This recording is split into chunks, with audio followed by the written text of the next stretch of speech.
জীবনে যদি কখনো দেখেন কাছের মানুষ দূরে সরে যাচ্ছে, বেঈমানি করছে, দুই নম্বরই করছে, চোখ উল্টাই ফেলছে, আপনি বুঝে নিবেন আল্লাহ তাআলা আপনাকে দুনিয়ার আসল চিত্র দেখাচ্ছে। আপনি যেন বুঝতে পারেন আপনার আপন বলতে আল্লাহ ছাড়া, আপনার আপন বলতে আপনার নবী ছাড়া আসলে আর কেউ নাই। অনেক সময় দেখবেন আপনার জীবন চলার পথে অনেক পরিচিত ভালোবাসার প্রিয় মানুষগুলাও কিন্তু একসময় আপনাকে চিনবে না, চোখ উল্টাই ফেলে।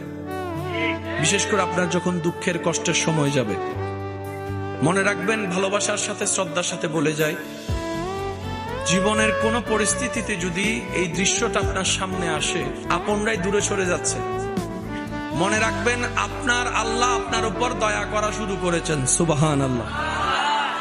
ওই বিপদ থেকে আপনি যাদের সাপোর্ট নিয়ে উঠতে চাচ্ছেন, রব চাচ্ছেন আপনাকে কেউ না করুক সাপোর্ট, আপনার আল্লাহ স্বয়ং আপনাকে সাপোর্ট করতে চাচ্ছে বলেই মানুষকে দূরে সরাই দিচ্ছে। সুবহানাল্লাহ। জীবনে যদি কখনো দেখেন কাছের মানুষ দূরে সরে যাচ্ছে, বেঈমানি করছে, দুই নম্বরই করছে, চোখ উল্টাই ফেলছে, আপনি বুঝে নিবেন আল্লাহ তাআলা আপনাকে দুনিয়ার আসল চিত্র দেখাচ্ছে। আপনি যেন বুঝতে পারেন আপনার আপন বলতে আল্লাহ ছাড়া, আপনার আপন বলতে আপনার নবী ছাড়া আসলে আর কেউ নাই, আসলে কেউ নাই, আসলে কেউ নাই।